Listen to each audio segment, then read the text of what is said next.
औज़ुबिल्लाहि मिनश्शैतानिर्रजीम बिस्मिल्लाहिर्रहमानिर्रहीम अल्हम्दुलिल्लाहि रब्बिल आलमीन वल आक़िबतु लिल मुत्तक़ीन वस्सलातु वस्सलामु अला सय्यिदिल अंबियाइ वल मुरसलीन व अला आलिहि व सहबिहि अजमईन। अल्लाह ताला कुरान करीम में इरशाद फरमाता है कि मोहम्मद सल्लल्लाहु अलैहि वसल्लम तुम मर्दों में से किसी के बाप नहीं, लेकिन वो अल्लाह के आखिरी रसूल हैं। और ख़त्म नबूवत पर हम सब का अहले ईमान का इस बात पर ईमान है, यकीन है कि मोहम्मद सल्लल्लाहु अलैहि वसल्लम अल्लाह के आखिरी नबी, आखिरी रसूल हैं। आपके बाद बाब नबूवत बंद हो गया, बाब रिसालत बंद हो गया और ताजे ख़त्म नबूवत जो है सरकार अलैहिस्सलाम के सर अक़दस पर है। इसी बात के हवाले से पूरी दुनिया में आप जानते हैं कि गूंज है और हर मुसलमान इस बात के लिए तैयार है कि हम इस महाज पर यकजा हैं और हम इस महाज पर एक दूसरे के साथ शाने के साथ शाना मिलाकर खड़े हैं कि पूरी दुनिया अल्हम्दुलिल्लाह पूरी दुनिया में मुसलमान जो है इस बात की आवाज़ बुलंद कर रहे हैं कि हुज़ूर अलैहिस्सलाम की ख़त्म नबूवत पर अगर किसी ने उंगली उठाई, अगर किसी ने कदगन लगाने की कोशिश की तो मुसलमान जो है सीसा पिलाई दीवार की तरह उसके सामने खड़े नज़र आएंगे। तो इस हवाले से इस बात की अहमियत और इस मौजू के पेश नज़र आज हमने इस प्रोग्राम में इस मौजू को रखा है। ख़ातमुन नबिय्यीन के हवाले से बात करेंगे इंशाअल्लाह कि सरकार अलैहिस्सलाम आखिरी नबी हैं। इस हवाले से हमारे साथ मौजूद हैं। आप जानते हैं कि मैंने अर्ज़ किया था कि हमारे बज़्म अक़ीदत के खुसूसी जो स्कॉलर हैं और आलमी रूहानी स्कॉलर हैं हज़रत पीर तरीक़त रहबर शरीयत पीर मोहम्मद अली शाह साहब क़िबला दामद बरकातुहुम क़ुद्सिया हमारे प्रोग्राम की ज़ीनत हुआ करते हैं। अस्सलामु अलैकुम वरहमतुल्लाहि वालेकुम अस्सलाम वरहमतुल्लाह। और आपके साथ तशरीफ़ फरमा है मुमताज़ मारूफ़ आलिम दीन मुफ्ती मोहम्मद असलम ख़ान सईदी साहब। आप मुदर्रिस हैं जामिया नूरुल कुरान और बहुत उम्दा आलिम दीन है और तख़स्सुस भी माशाअल्लाह आपने किया हुआ है। उसके साथ साथ एक ऐसे मुदर्रिस हैं कि जो बहुत मुदल्लल अंदाज में गुफ्तगू फरमाते हैं और बहुत अच्छे अंदाज में दीनी तालीमात जो हैं वो तलबा तक पहुँचाते हैं। तशरीफ़ फरमाए। अस्सलामु अलैकुम वरहमतुल्लाहि। और नौजवान सनाखा तलहा रज़ा जिन्होंने कुल पाकिस्तान मुकाबला नात में भी नुमायाँ कारकर्दगी का मुज़ाहरा किया और बहुत खुश आवाज़ सनाखा हैं। तशरीफ़ फरमाएँ। अस्सलामु अलैकुम वरहमतुल्लाहि। वालेकुम अस्सलाम। तो आप ही की आवाज़ में कलाम शामिल करेंगे और उसके बाद इंशाअल्लाह हम मौजू की जानिब आएंगे। आज ख़त्म नबूवत मौजू है। बिस्मिल्लाह। मैं के बेवक़्तो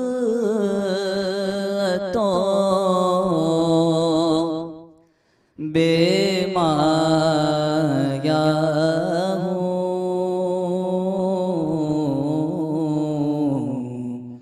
तेरी महफिल में चला आया हूँ, तेरी महफिल में चला आया हूँ। आज हूँ मैं तेरा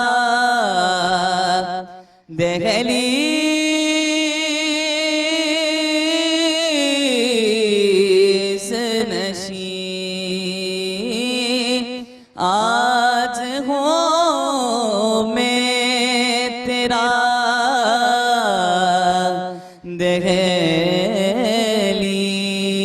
दहलीज़ नशीं। आज मैं अर्श का हम पाया हूँ,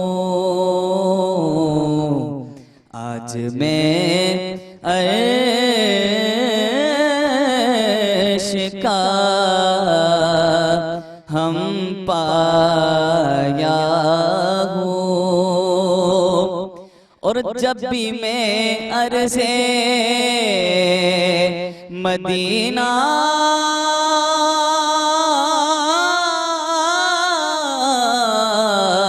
को चला,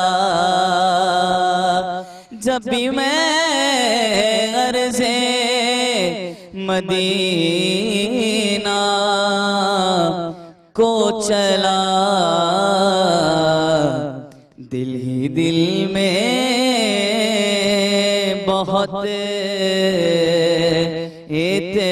इतराया हूँ। दिल ही दिल में बहुत इतराया हूँ और ये कहीं खामिगे ईमान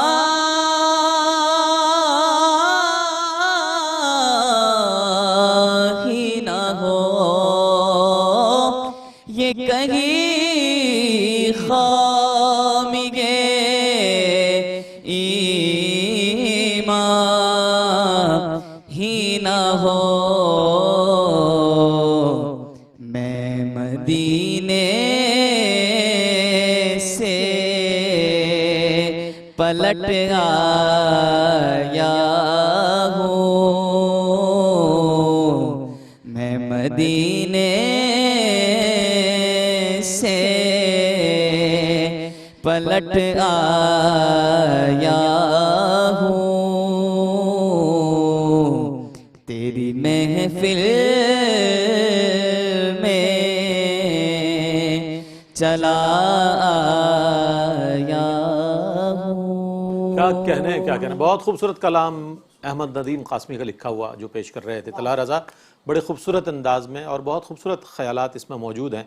शाह साहब मौजूद हैं। शाह साहब फरमाइएगा, चूँकि जामिया नूरुल कुरान के हवाले से भी हम बातचीत करते रहेंगे, उसका बड़ा कंट्रीब्यूशन माशरे की इस्लाह में और तरबियत में, नौजवानों की बनात के हवाले से, समाजी बहबूद के हवाले से बहुत बड़े काम है। लेकिन आज चूँकि मौजू ख़त्म नबूवत है तो ये बहुत बड़ा मौजू है, इसके हवाले से बात करें। शाह साहब ये फरमाइएगा कि मा काना मुहम्मदुन अबा अहदिम मिर रिजालिकुम वलाकिन रसूलुल्लाह व खातमुन नबीन, जो मैंने सरनामा कलाम में जिसका तर्जुमा पेश किया, क्या फरमाइएगा इस बात की कितनी अहमियत है, मुसलमानों की नज़र में कितनी अहमियत होनी चाहिए?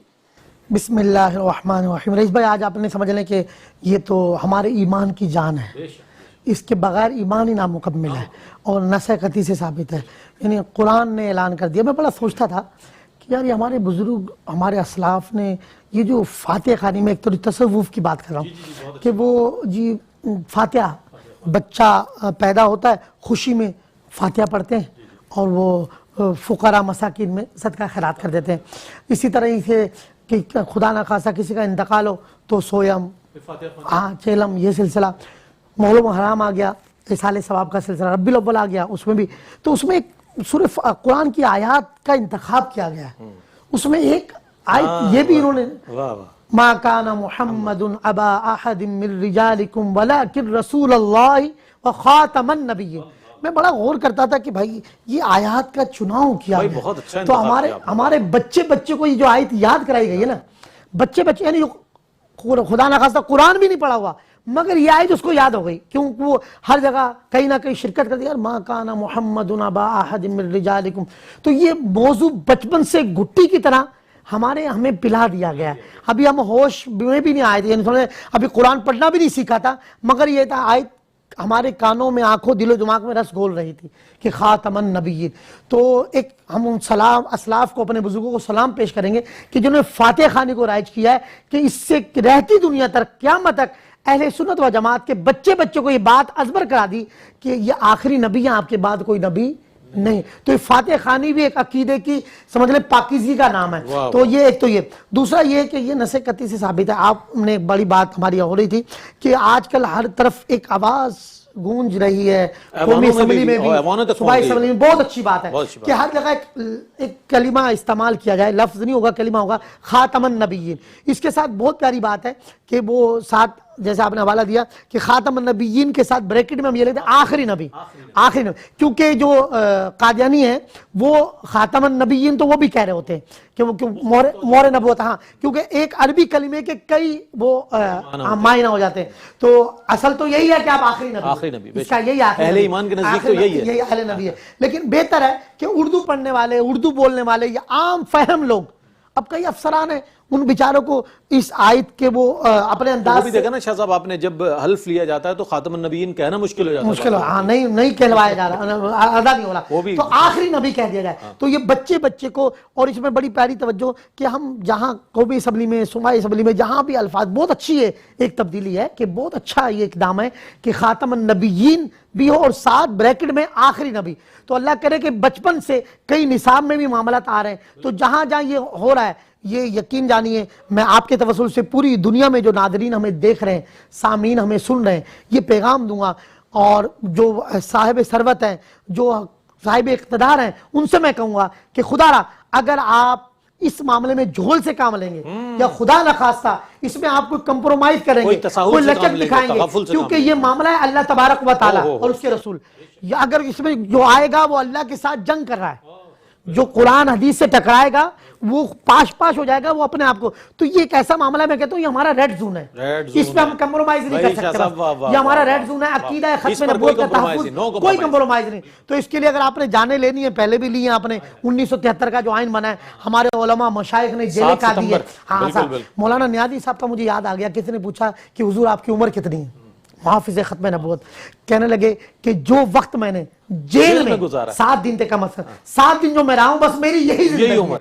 तो अल्हम्दुलिल्लाह मुझे भी शरफ रहा, जब भी खत्म नबूवत का मामला आ रहा था तो मैं अडियाला जेल के अंदर 14 दिन 14 रातें माशाल्लाह अडियाला जेल में रहा हूँ, गाजी साहब वाले जेल में, मुझे भी ये शरफ है। तो खैर हमारा ये पैगाम है कि खुदारा इसको बिल्कुल हल्का ना ले, इसके लिए लोग अपनी जानें दे देंगे, इस पे लोग जो है ना वो समझ लें कि ये नो कम्प्रोमाइज, ये हमारा रेड जोन है, इसके लिए हम जाने देने के लिए तैयार हो जाएंगे, क्योंकि ये इश्क मस्ती का रास्ता है कि हुजूर के साथ एक इश्क और जुनून का, जो भी आशिक रसूल है वो। अच्छा, इसमें फिर दूसरी बात, दलाइल भी हमें लेने की जरूरत नहीं है। बाद लोग इसमें, यानी इसमें आप एक मसला है कि जो शख्स ये सोचे कि यार कि खातमुन नबीयीन थे, क्या आखिरी नबी है, हाँ इसको इसमें नो कम्प्रोमाइज। ईमान ने तो कहा कि उसका ईमान खारिज हो गया। अगर इस पर दलील वो मांगता है या वो सोचता है क्या है, बिल्कुल सही फरमाया आपने। शाह साहब माशाल्लाह आलमी रूहानी स्कॉलर भी हैं और बानी और सरप्रस्त आला जामा नूरुल कुरान माशाल्लाह तशरीफ़ फरमाएं, जिनसे गुफ्तगू जारी रहेगी। एक वक्फ़ा है, वक्फ़े के बाद लौटते हैं, मुझे उम्मीद है आपका और हमारे साथ रहेगा। नाज़रीन आपका खैर मकदम है और आज ख़ातमुन नबीयीन यानी ख़त्म नबूवत पर बात हो रही है। आपके जहन में सवाल ज़रूर होगा कि आया इसके माने क्या हैं, और ज़ाहिर है जब कोई लफ्ज़ हम आपकी खिदमत में पेश करते हैं, बाज़ इस्तिलाहात अरबी की ऐसी होती हैं कि जो अमूमी तौर पर लोगों के जहन में उसके माने और मफ़ाहिम नहीं होते। तो क़िबला मुफ्ती मोहम्मद असलम ख़ान साहब तशरीफ़ फरमाएँ, क्या फरमाइएगा ख़त्म नबूवत के माने क्या हैं? बिस्मिल्लाहिर्रहमानिर्रहीम। रईस भाई आपका शुक्रिया, आपने हमें याद किया। तो ख़ातम का माना होता है सिलसिला नबूवत को ख़त्म करने वाला, और एक और माना होता है इसका कि नबूवत की मोहर लगाने वाला। कोई भी नबी उस वक्त नबी नहीं बनता जब तक आखिरी नबी आका करीम सल्लल्लाहु अलैहि वसल्लम अपनी मोहर सब्त नहीं करते। तो ख़ातमुन नबीयीन का माना आखिरी माना है, यानी आखिरी नबी हैं, इसके बाद कोई नबी नहीं आएगा।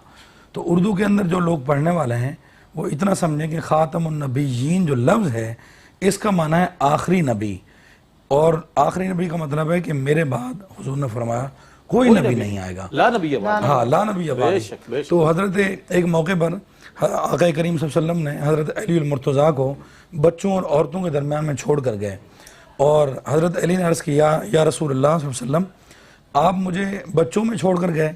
तो हुजूर अलैहिस्सलातु वस्सलाम ने इरशाद फरमाया तेरा मेरा रिश्ता ऐसा है जैसे मूसा और हारून का है। फिर उसके बाद हुजूर ने इरशाद फरमाया कि मैं आखिरी नबी हूँ, मेरे बाद किसी नबी ने। और हज़रत मूसा ने तलब किया अल्लाह ताला से, अल्लाह मुझे कोई मेरा साथी दे दे, साथी तो हज़रत हारून को। तो हुजूर अलैहिस्सलातु वस्सलाम फरमाया, उसके बाद फरमाया कि तेरा और मेरा रिश्ता ऐसा है जैसे मूसा और हज़रत हारून का था। और उसके बाद हुजूर ने फरमाया कि मैं आखिरी नबी हूँ। फिर दूसरी हमारे बुजुर्गान दीन ने फरमाया कि ख़त्म नबूवत और ईमान का रिश्ता ऐसे है जैसे रूह और जिस्म का रिश्ता है। अगर जिस जिस्म से रूह निकल जाए वो जिस्म बेकार हो जाता है। इसी तरह अगर अकीदा ख़त्म नबूवत नहीं है, वो सिर्फ अपने आप को मुसलमान कहता है, वो मुसलमान नहीं हो सकता। और इसी तरह एक ज़िंदा आदमी वो कहलाता है जिसके अंदर जिस्म भी हो और रूह भी हो। अगर रूह ना हो तो वो मुर्दा कहलाता है, ज़िंदा नहीं कहलाता। इसी तरह मोमिन ईमान वाला वो कहलाएगा जिसके अंदर अकीदा ख़त्म नबूवत सब्त हो चुका हो, उसको दिल के अंदर, उसके दिमाग के अंदर अक़ीदा ख़त्म नबूवत हो। इसी तरह जो है सबसे पहले जो अक़ीदा ख़त्म नबूवत जो उन्होंने हमला किया और मुसलमा कज़्ज़ाब ने, और सबसे पहले अक़ीदा ख़त्म नबूवत के जो मुजाहिद हैं वो यार गार महरम राज हज़रत सैयदना सिद्दीक़ अकबर रज़ी अल्लाह तआला अन्हु, उन्होंने मुसलमा कज़्ज़ाब के ख़िलाफ़ जंग लड़ी और उस जंग के अंदर हत्ता के तकरीबन कोई 700 सहाबा किराम जो हाफिज़ कुरान थे और वो शहीद हो गए।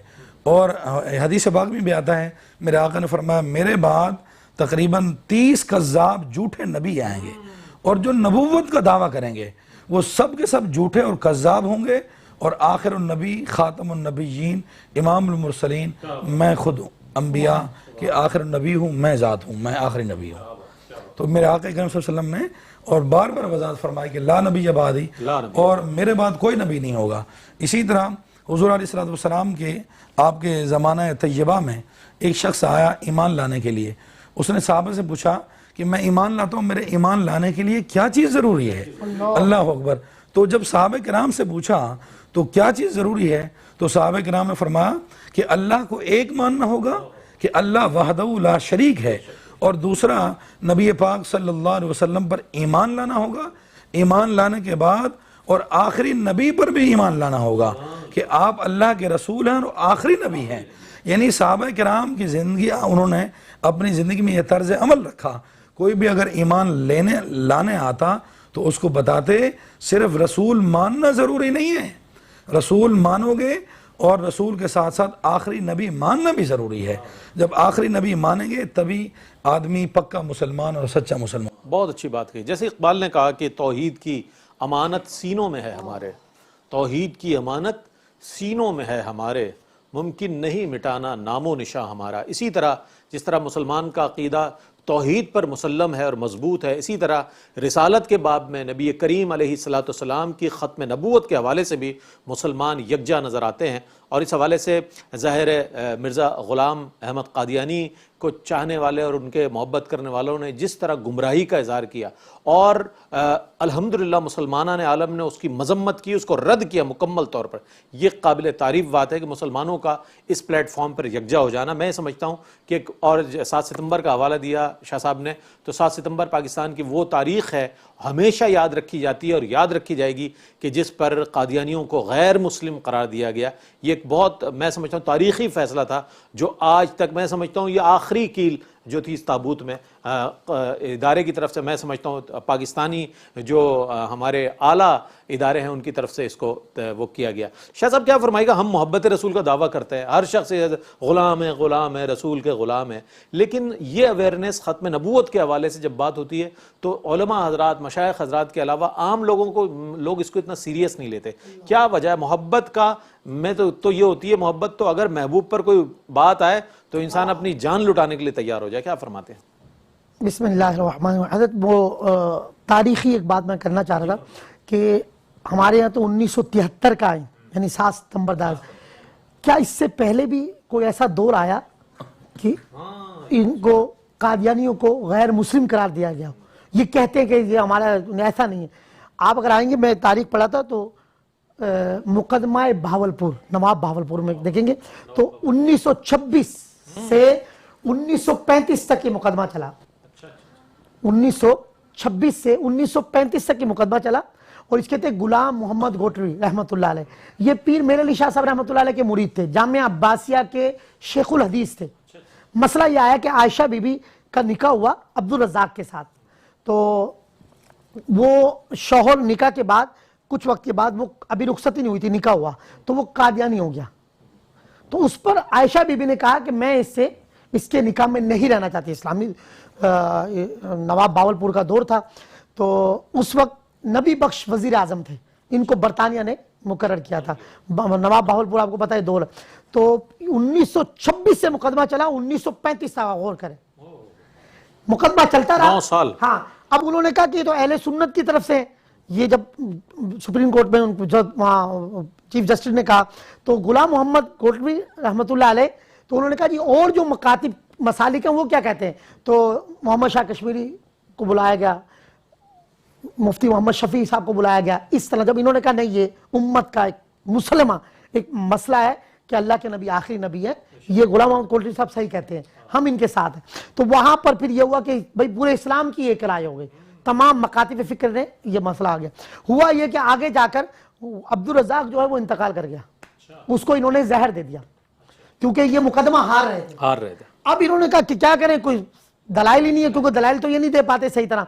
तो वो कोर्ट के अंदर क्या किया, उन्होंने उसको जहर दे दिया, वो बेचारा वो इंतकाल कर गया। बेचारा तो नहीं था, मैं कहता हूँ इस्लाम से फारिग था, लेकिन कि इन्होंने इन पे बदबख्ती गालिब आई, क्योंकि ये मनाजरा या मुकाबला दलाइल की रोशनी में नहीं कर पा रहे थे, अदालत के आज तक भी नहीं कर पाए, ना कर पाए। तो वो खैर इंतकाल कर गया। अब इन्होंने कहा जी इस मुकदमे को खारिज करें।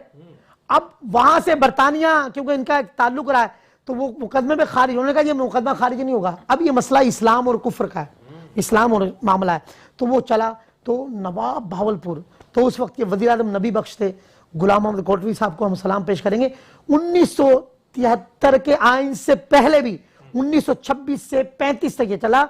1935 को फिर इनको नवाब भावलपुर की हुकूमत में इनको गैर मुस्लिम करार दिया गया।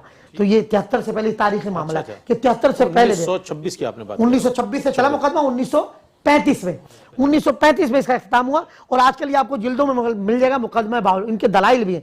फिर ये माशाल्लाह ये सेरा जाता है कायदे मिल्लत इस्लामिया मौलाना नूरानी मियाँ, हमारे माशाल्लाह अब्दुल सत्तार खान नियाजी, और उस जो भी मुख्तदर शख्सियात तमाम मकाती फिक्र की थी, उन्होंने बाहम मिलकर मुतफ़िका तौर पर इसको किया और इसको मंजूर किया। मैं हज़रत भुट्टो साहब को इस पे सलाम पेश करूंगा कि अल्लाह ताला ने उनको चुना है। देखिए खत्म नबूवत किया कि मैं कहता हूँ उनके जो भी मामला हैं वो अपनी जगह, लेकिन मेरा ये यकीन है हुजूर के खातमन नबीयीन होने पे जो उन्होंने बिल पे साइन किए ना, तो भुट्टो साहब का वो जो साइन करना है, मेरा और आपका यकीन है कि वो उनकी मग़फ़िरत और बख्शिश का जरिया बनेगा, शफ़ाअत रसूल का भी जरिया बनेगा।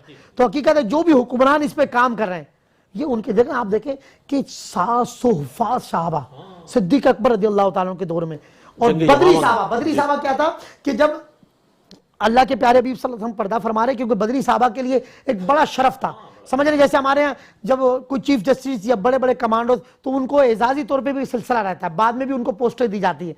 तो बदरी साहबा को कहा गया कि वो किसी जंग के अंदर शिरकत नहीं करेंगे, क्योंकि वो हमारे में रहे, उनकी बरकतें सरमाया। तो लेकिन जब अकीदा खत्म नबूवत का मामला आया, जब मुसलमान कज़्ज़ाब के खिलाफ जंग का मामला आया, तो सैयदना सिद्दीक़ अकबर रज़ियल्लाहु ताला अन्हु अफ़ज़लुल बशर बादल अंबिया बित्तहक़ीक़, सैयदना सिद्दीक़ अकबर रज़ियल्लाहु ताला अन्हु फरमाया मुत्तफ़िक़ा है कि तमाम बदरी साहबा भी शिरकत करेंगे।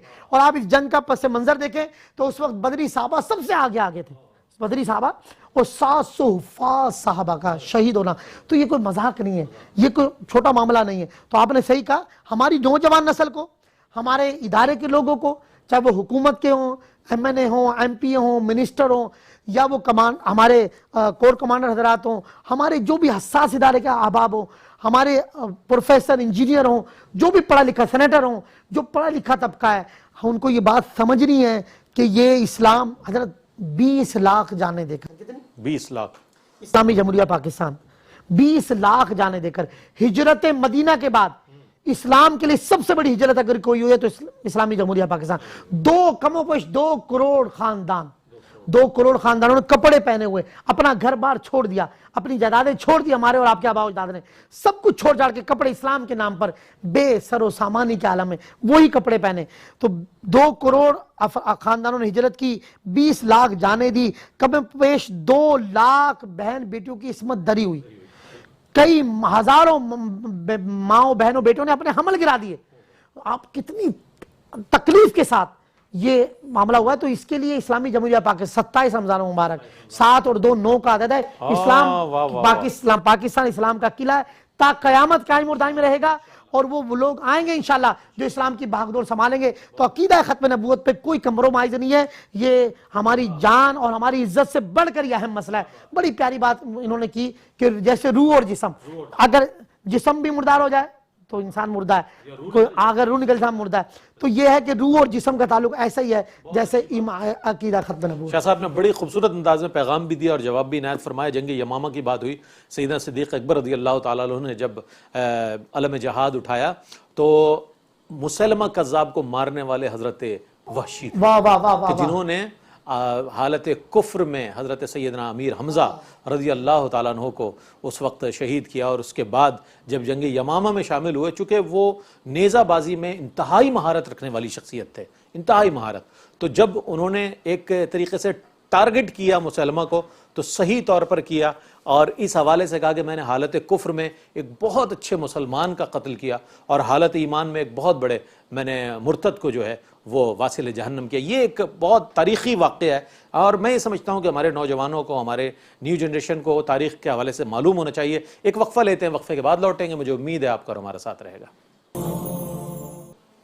नाज़रीन, आपका खैर मक़दम है। ख़ातमुन नबिय्यीन के हवाले से बात हो रही है। कोई उनके बाद नबी हुआ नहीं, उनके बाद कोई नहीं, कोई उनके बाद नबी हुआ नहीं, उनके बाद कोई नहीं।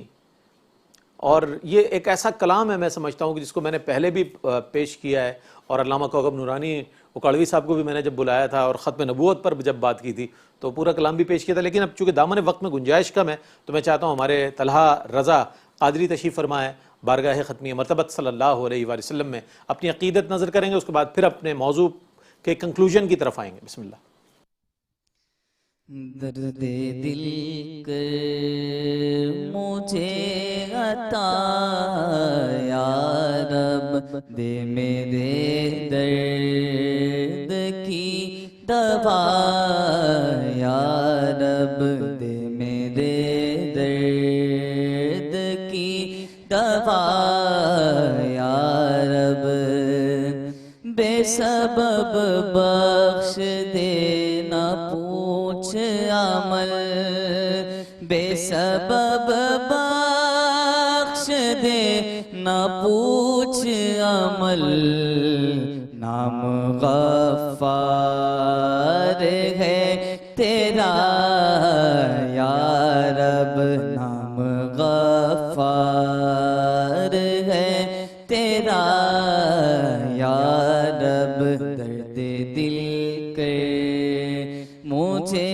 अता या रब, दर्द दिल के मुझे अता या रब, और ऐब मेरे न खोल महाशय में, ऐब मेरे न खोल महाशय में, त्याम सत्तार है तेरा या रब, नाम सत्तार है तेरा या रब, दर्द दिल के मुझे अता या रब, और तू हसन को उठा हसन के, तू हमें भी उठा हसन के, तू हसन को उठा हसन के, हो माल खैर खातिमा या रब, हो माल खैर खातिमा या रब, दर्द दिल के मुझे अता या रब, दे मेरे दर्द की दवा या रब। माशाअल्लाह। बिरादर आला हज़रत शहंशाह सुखन हज़रत मौलाना हसन रज़ा ख़ान साहब बरेलवी रहमतुल्लाहि ताला अलैह का लिखा हुआ वो इल्तिजाइया और मुनाजात से मुतल्लिक़ कलाम पेश कर रहे थे। ज़ौक़ नात आपका जो दीवान है उससे बहुत खूबसूरत अंदाज़ में अक़ीदा ख़त्म नबूवत के हवाले से बात हो रही है। अच्छा हज़रत, बुनियादी तौर पर अक़ीदा ख़त्म नबूवत तो ख़ुद हमारा मुहाफ़िज़ है। अक़ीदा ख़त्म नबूवत जो है वो तो ख़ुद हमारा मुहाफ़िज़ है। अब इस अक़ीदे की हिफाजत किस तरह करनी चाहिए, अहले ईमान को क्या फरमाइएगा? बिस्मिल्लाहिर्रहमानिर्रहीम। देखें, आपने बड़ी खूबसूरत बात की है कि हम क्या अक़ीदा ख़त्म नबूवत की हिफाजत करेंगे, वो खुद हमारा मुहाफ़िज़ है, हमारी वो हिफाजत, हमारी ईमान का मुहाफ़िज़ है, हमारे ईमान का मुहाफ़िज़ है, हमारी जान का हमारे मुहाफ़िज़ है, अमाल का मुहाफ़िज़ है, और हमारे हर चीज़ का मुहाफ़िज़ है अक़ीदा ख़त्म नबूवत। और कई बार हाँ किबला शाह साहब भी इस हदीस को बयान कर चुके हैं, और हमारे उलमा अक्सर बयान करते हैं कि जो शख्स आक़ा करीम सल्लल्लाहु अलैहि वसल्लम की ख़त्म नबूवत पर काम करता है, फरमाते हैं खुदा की कसम उसके पुश्त पर खुद रसूल अकरम सल्लल्लाहु अलैहि वसल्लम का दस्त मुबारक होता है। ये तो पीर मेहर अली शाह साहब रहमतुल्लाहि तआला अलैह ने आपसे अपने मलफूजात में इसको रकम उन्होंने फरमाया। रखा क्या हुआ है, जो ख़त्म नबूवत का काम करेगा उस पर खुद आक़ा करीम का दस्त मुबारक होगा। तो इससे बड़ी सआदत क्या हो सकती है हमारे लिए कि हम ख़त्म नबूवत का जिक्र करें। और इसी तरह और ख़त्म नबूवत हमें बच्चों को बताना चाहिए।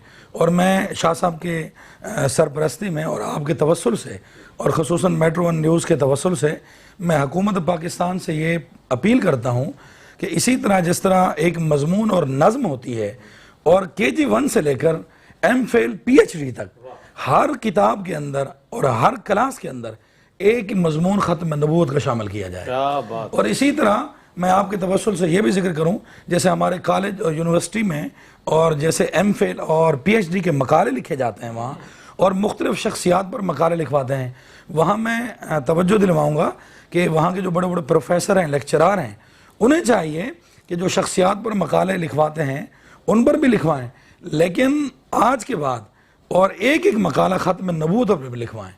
वो MPhil का मकाला हो या PhD का मकाला हो, और उसके अंदर एक एक मकाला, एक एक उन्वान जो मकाले की एक फ़हरिस्त मुरत्तब करते हैं, उसमें एक सब्जेक्ट ख़त्म नबूवत का होना चाहिए। बहुत अच्छी तजवीज़ है। और ये मेरी भी तजवीज़ है कि जब बच्चों को प्राइमरी लेवल पर असातिज़ा पढ़ाते हैं, हमारी ख़वातीन पढ़ाती हैं बहनें, वो फिर सेकेंडरी, लोअर सेकेंडरी और फिर हायर सेकेंडरी की तरफ जाते हैं, तो जहाँ इस्लामियात पढ़ाएँ वहाँ ख़त्म नबूवत के हवाले से, सरकार अलैहिस्सलाम के ख़ातमुन नबिय्यीन होने के हवाले से बच्चों को अवेयर करें, क्योंकि जो बचपन में बात जहन में बैठ जाती है वो सारी उम्र उसके साथ रहती है। और दूसरी बात यह है कि सरकारी सतह पर जो सीरत रसूल कॉन्फ्रेंस होती है, मेरी गुजारिश ये है अहबाब इक़्तिदार और इख्तियार से कि उसे सीरत ख़त्मुर रसूल सल्लल्लाहु अलैहि वसल्लम, सीरत ख़ातमुन नबिय्यीन सल्लल्लाहु अलैहि वसल्लम के हवाले से मौजू किया जाए और उन्वान दिया जाए, ताकि इस फिक्र को भी आगे बढ़ाया जाए कि सरकारी सतह पर जो है ये सब चीज़ें आगे बढ़ी। क्या फरमाइएगा शाह साहब, इसमें कितनी हमें एक्टिविटी दिखानी चाहिए, कितना फ़ाल होना चाहिए हमें? अच्छा देखिए, मेन ये है, एक जो बीमारी होती है ना, जब तक उसके बुरे असरात हमारे मुआशरे को पता नहीं होंगे, तो ये जो कादियानी है, यानी जिनको हमारे यहाँ गैर मुस्लिम करार दिया गया है हमारे आइन के अंदर, तो हमें उनके जो अल्लाह की शान में गुस्ताखी जो उन्होंने की है, मिर्ज़ा ग़ुलाम मोहम्मद कादियानी की जो किताबें हैं आप उसमें देखेंगे, और अंबिया और सहाबा की जो तौहीन की गई है, यानी इमाम हसन मुश्तबा इमाम अली मकाम की शान में गुस्ताखी है। तो इस तरह जो ये इनको हमें ध्यान में रखना, ये इस्लाम के भी दुश्मन है और ये पाकिस्तान के भी दुश्मन है। ये इस्लाम के भी दुश्मन है और पाकिस्तान के दुश्मन, बल्कि ये इंसानियत के भी दुश्मन है, क्योंकि ये अफरा तफरी पैदा करें। अच्छा, बदकिस्मती से पढ़े लिखे तबके को क्या करते हैं, बाद औक़ात ऐसा भी है जैसा माशरे में उनको बेरहरवी की तरफ लेके आते हैं, फाशी उर्यानी की तरफ लेके आते हैं, यानी उनको डिमांड उनकी पूरी कर कर ये उनका ईमान खरीदते हैं। तो बाहर के वीजे देकर, बहुत बेदार होने की जरूरत है, पैसा देकर, वीजे देकर, माज़अल्लाह फाशी उड़ाने की तरफ बुलाकर, तो ये हमारा ईमान खरीदने की कोशिश करते हैं। तो हमें चाहिए, खुदारा ये दुनिया तो गुजर जाएगी सर, हमें अल्लाह के रसूल को मुंह दिखाना है। तो जो भी हमारे साहिब इक़्तिदार हैं, जो जिम्मेदार हैं, पर उनको वो 20 लाख जाने जो ना, वो उनको पुकार कर कह रही है कि हमने इस्लाम के लिए जान देनी। वो 2 करोड़ लोग जिन्होंने सब कुछ छोड़कर पाकिस्तान आए थे, वो आपसे ये मुतालबा करें कि खुदारा अकीदा ख़त्म नबूवत पे कोई कंप्रोमाइज़ नहीं करना, ये इस्लामी जमहूरिया है, पाकिस्तान है। तो खुदारा इस पर जो मेन मसला है, कादियानियों की फितरों से भी आगाह होना है, हमें उलमा की सोबत में बैठ के सीखना है। जैसे इरफान बर्क साहब, वो घर के बेदी, वो बड़ा खुला बताते हैं कि उनके दादा जो है इनके पहले, यानी कि वो कहते हैं कि मेरे दादा का इतना बुरी मौत मरे हैं कादियानी, ऐसे हालात बताते हैं, खुद इनका बताते हैं कि इसके मुंह से भी पखाना आ रहा था, यानी कि बहुत बुरी मौत। तो इसका अंजाम दुनिया में बुरा है, बाथरूम में। आप बताएं, ये बाथरूम में मरा है, तो कितना होलनाकी है कि इनका दुनिया में अंजाम बुरा है। तो हमें ये इबरतनाक अमवात है, तो अल्लाह ताला हम सब पर रहम फरमाए और हमें अकीदा ख़त्म नबूवत के लिए तन मन धन कुर्बान करने की तौफीक अता फरमाए। पीर मेहर अली शाह साहब का कौल बड़ा प्यारा है, और ये यानी कि कौल है पीर मेहर अली शाह साहब का कि उसकी पुश्त पर सरकार, खुदा की कसम कितना प्यारा है, अगर हुजूर की निगाह भी हो जाए तो हमारा बेड़ा पार हो जाए। मैं अल्लामा साहब आपकी तशरीफ़ आवरी का बहुत शुक्रिया अदा करूँगा, और आलमी रूहानी मुआलिज, आलमी रूहानी स्कॉलर और बानियों, सरपरस्त आला हज़रत पीर तरीक़त रहबर शरीयत हज़रत मोहम्मद अली शाह साहब क़िबला, जो कि सरपरस्त आला हैं जामिया नूरुल कुरान के, उनसे मैं गुजारिश करूँगा कि आखिर में दुआ करें ताकि हम सब पर अल्लाह ताला अपनी रहमतों का नुज़ूल फरमाए। आज जुमातुल मुबारक है, आप भी आमीन कहें, न जाने किसकी आमीन अल्लाह की बारगाह में कबूल हो और हम सब की दुआएँ कबूल हों। इसके साथ ही अपने मेज़बान मोहम्मद रईस अहमद को इजाज़त दीजिए। अल्लाह हाफ़िज़।